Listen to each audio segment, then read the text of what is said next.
So, there, start the recording. Today we're going to cover three things, or three high-level things. The first one is viewing your daily assignments. The second is viewing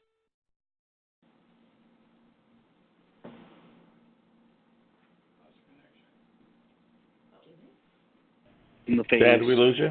Yeah, are you there, Dan? No, I'm here. Yeah, Okay. you cut out for a while. Yeah, you did. Oh, sorry about that. Okay. Where did I cut out at? Viewing daily assignments, and then that was it. Okay, sorry about that. So we're going to be viewing daily assignments. We're going to be viewing a phase, which is similar to what you guys call a work order or a task right now, and I'll explain that in more detail here shortly. And then the third item is entering time and completing the phase / the work order. So first here we have our login screen. I'm going to use a generic login just for demonstration purposes. So when you first log into AIM, you have what we call a work desk, and that's the screen that you see here, and it says work desk up top. In the middle of it, we have here daily assignments, and then you have your list of daily assignments. So your supervisor will go through and they will create your daily assignment list, and they'll prioritize things, starting at the top being the first item to work on, towards the bottom being the last item to work on. Now, throughout the day, they may change the order based on urgency or emergencies, priorities. They might move things around. You don't necessarily have to go in this order. There's nothing stating that I have to do 30 here. I can start with 60 if I really wanted to. So we're going to go ahead and start with 30. Power is out. It's an emergency. So we'll go and click on that.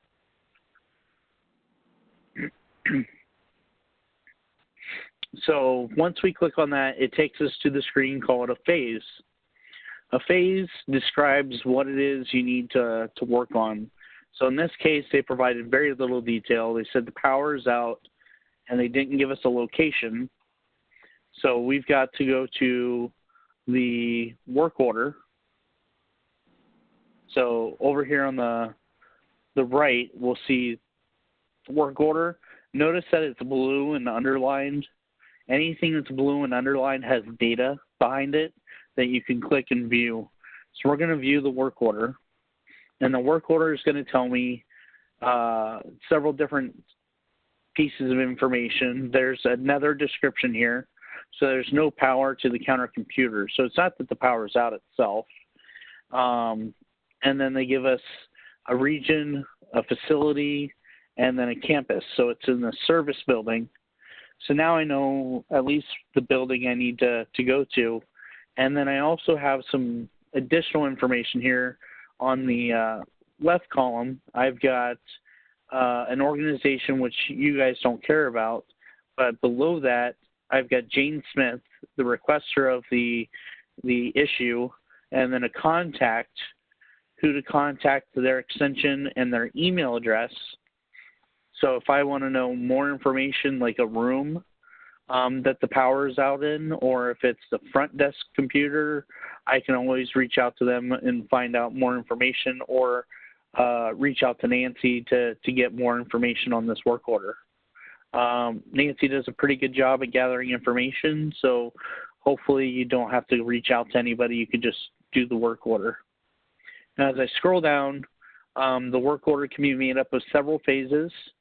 We're going to start with phase number 2, but notice how phase number 1 has a description and a location. Phase number 2 just doesn't have a location. So we'll say that we know where it's at. It's in some room, 108 or something. So if we scroll down, we can see which technicians are assigned to this particular phase. So we've got Lynn is assigned to it, and the technician is assigned to it. So those are the people that are assigned to the work order. The power being out, if you notice on the right side here, we have a little additional information that may be helpful to you. The work code electrical, so circuitry, panels, wiring. So this phase says even though the power was out at the computer, it's actually something more or something bigger than just the power being out at the computer. It may be a fuse or something. So that provides you a little bit more information. So we'll go down the left-hand side here. Most of this you're not going to worry about except for Timecard. And then as we go down, if there's not enough room here where the description is, where it says power is out, say they put in 255 characters or letters, numbers, and they fill that description up, there's the extra description here. If there's an extra description, like I said, it'll be highlighted in blue. There's nothing here right now. So, but you can put down 4,000 characters. So I keep saying you could write a book here, or at least a decent sized paper. If we continue going down, if you're doing a preventative maintenance phase, this checkpoint measurements will be highlighted blue. You can click on it, and it's going to show you all your different checkpoints for your PM. And then as I continue to scroll down, we have a notes log. In the notes log, if for some reason you got to put notes down, which there's a couple reasons we'll get into here shortly, this is where you would go and you just add a note, type in your notes. You can choose a note type if you wish, which I haven't put in the test environment, and then save. Once you save it, it's got a date and time stamp, who created it, the name of the person who created it, if there's a note type selected, and then a short blurb of what the note is. If I want to see the note, I can just click on the date, and it'll show me the note again. Okay, and then lastly, we have related documents. Some people want to add pictures. You just click on related documents. You click on edit, and then you click on add. Once you click on add, you can choose a file, and you can choose your picture that you may have downloaded from your phone onto your computer or your mobile device, the Chromebooks or whatever. I think they're acquiring some type of mobile device. Or if you have an iPhone or an iPad and you want to use the app, you can upload photos from that as well. So that is all the different features in the phase that you guys will be utilizing. Priority, urgent, like I said, that's why this was at the top of the list. So any questions before I move forward? Any questions about the phase? Looks like we have no questions, Dan. Let's all just shake our head so you can see us. Okay, so the next step is completing the phase. So you'll click the edit button. Notice all the red boxes. We care about the red box in the upper right-hand corner, so we have status. And if you click the magnifying glass, it'll take you to a group of statuses. When it's assigned to you, it should say assigned, as long as the process is being followed. And that just means the phase has been assigned to staff. Awaiting materials, you're waiting for materials that are on order. Say you use your P card, you order something from Granger, you're waiting on it to come in, FedEx to drop it off or something. You'll put awaiting materials. Then we have access denied, which the location or the area, you couldn't get in it, say it's a classroom and there's class going on right now, or the library's in use and you can't bring in equipment to work in the library, then you put access denied. Future work will be used by supervisors to mark that this is work for the future, like clean up after snow removal or something to that effect. Unable to complete, for some reason you're not able to complete the phase or the work order, the task, it's just there's something there that's preventing you from completing it. So what you need to do is you'd mark it unable to complete and you'd add a note. So like I said earlier, there's some spots where you're going to be required to add notes. So you want to make sure if you mark it unable to complete that you add a note so your supervisor can go in and see why can't Lynn go in and complete this task. And then finally we have completed. Completed means you're done. So we're going to go ahead, we selected completed. Now our status in the upper right hand corner shows completed, and we click the save button. Once it's saved, we're ready to put in time. So before we put in time, any questions on how to change the status? Looks like everybody knows how to change the status. Okay, great. Pretty easy, guys. So now we're going to add time. It's another easy task. So right here is this time card on the left-hand side. We click on time card. It brings us to a screen that says rapid time card entry. So we've got what we call a template here. So this template, this area here, pre-populates some data since you came from the phase into the template. Notice it's got your work order number and your phase number. Those are required. You can add, since you're doing your own time, you can search. My guy is a technician. And we're doing electrical. And then my work date, I'm just going to throw something ahead here. I've been using a lot of dates lately. Duplicate them, so you wouldn't normally go ahead, but.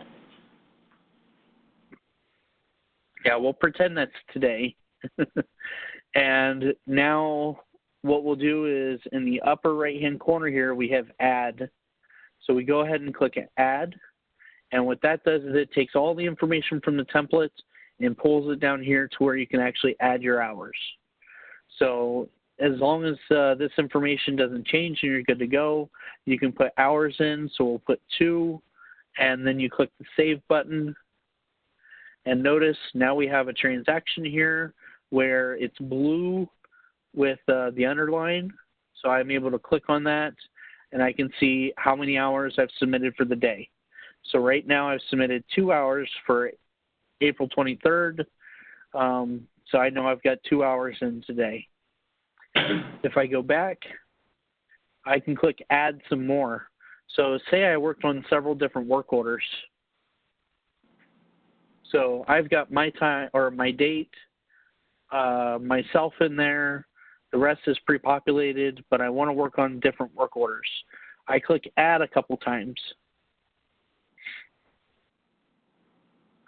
So now I've got room to add some new work orders. You click on the magnifying glass, scroll all the way down to the bottom, and you see shop person assignment. You go to the operator, and you select the bottom option, which is employee, and execute. What that does is it brings up all of your work orders that are assigned to you. So you're able to quickly go in and select, okay, this one, and on phase 1 I did some work, go back in, repeat the same process, and this one, it only had one phase, so I didn't have to select anything, and we're going to do a third work order today.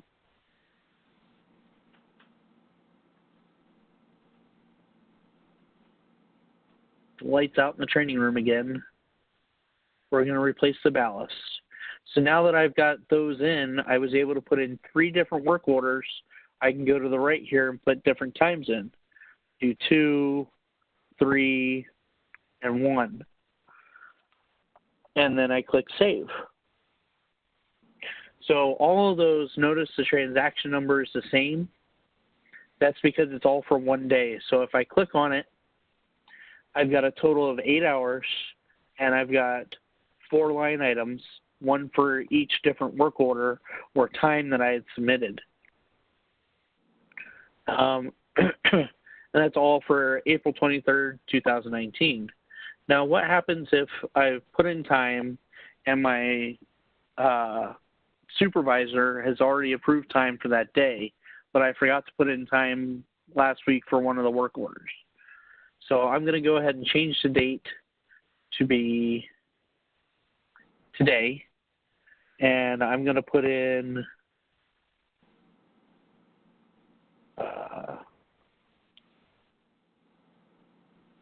a work order.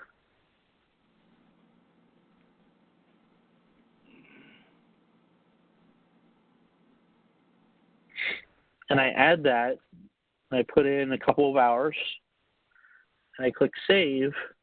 I get this flag. This flag gives me an error message. So if I hover over it, this one says a time card has already been posted for the shop person and date. That means for this date, your supervisor has already approved your time card. So in that case, what you need to do is go to your supervisor, provide them with the work order number and the phase number, how many hours you worked, and they can adjust your time. So instead of working 6 hours that day, you actually had 8 hours. You just forgot to put in the extra 2. So any questions related to putting in time?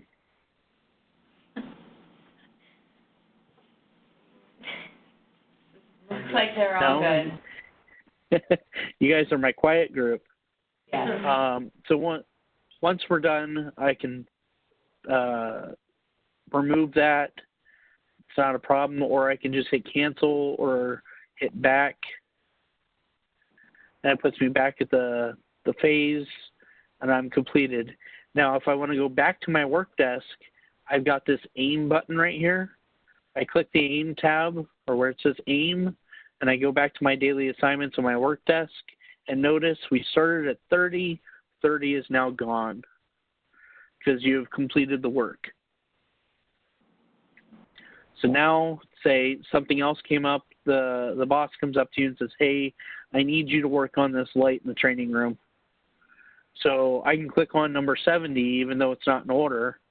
I've got my location, 108 in the training room. It's the computer classroom. It's in the Feinberg building. So technician is assigned to it.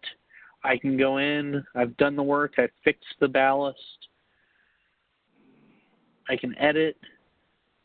I'm going to change my status. Completed. Save. Do my time card.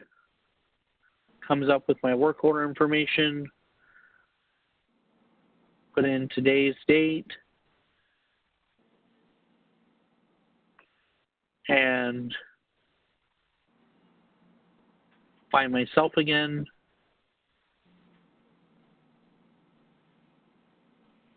Execute. So now I'm looking for myself. I'm the technician in electrical. Add my hours. Save again. Go back, and I'm done. So the process itself is pretty simple, pretty quick once you get the hang of it. So in this case, now if you look, I've got 60, then 80. I finished 70, so it's now gone off my list.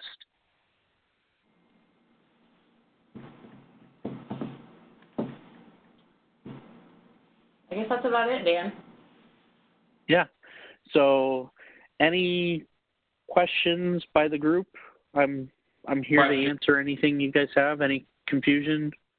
Well, I have an iPhone X. What app do you download? Okay, the app is called Go Work Management. 9.4.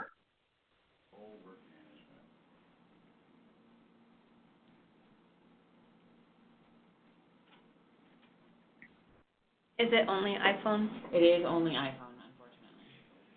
Well, it's iPhones or iPads, just an iOS device that's supported by Apple. So this whole group, Dan, is our ground, Go management. group. And I'll download they're, it and then. the way they're using Banner right now is a little different than the The rest of M&L our group. crew, yeah. So it's gonna be a little bit of change for them, and we've gotta work through that. And we've been getting more work orders lately. But we'll work through it. We'll work it. It's gonna be a little, for them, it'll be a little more of a process change than, Now, do I approve their 8 hours every day? Because Nancy usually does that for us. So Yeah. From now, I have to do all of their daily sheets also? I have to No. approve their daily log? Essentially, yes, that's what you're doing. They're entering their time on the work orders, and just like you guys on your daily logs right now, you have all these work orders that you work from. All of those work orders are going to be in Banner. Yeah, the same one. Or in AIM, I'm sorry. So all of that information will be in AIM, and you'll be able to apply your hours just like you do now. You're just going to apply it electronically rather than on paper. And Is that's essentially what's fine. going to happen. And- And then Jess will have to go in and $20 approve the now. time. And so when you log on, it's the same log on that you use for time and attendance. And when you log on, initially, where Dan brought you to that login screen, there's a little, star up at the top, and you will click, Dan's gonna show you, and he's trying to. And he will show you, there it is up there. You will click on that. That will save this as a bookmark. So every time you log on, you can just click on that, and it'll bring up that login screen. So you don't need to know the whole link. Yes. And I will email all of you, I don't know who uses their campus email, but I will email all of you the link to get on this webpage. So, I think we're all set, Dan. Hey, Jamie and Tiffany, do you guys have time after you're done talking to your staff to get back on the WebEx and talk to David and I? Absolutely. Great. We'll hang out on the WebEx here and talk to you guys momentarily. Okay, sounds good. Just take them off. Thanks, Dan. Yep, no problem.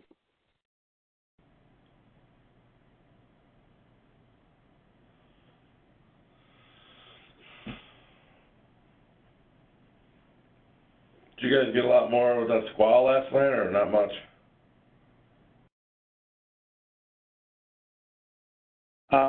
They're still on the phone. Oh, they are. I thought they hung up. Sorry.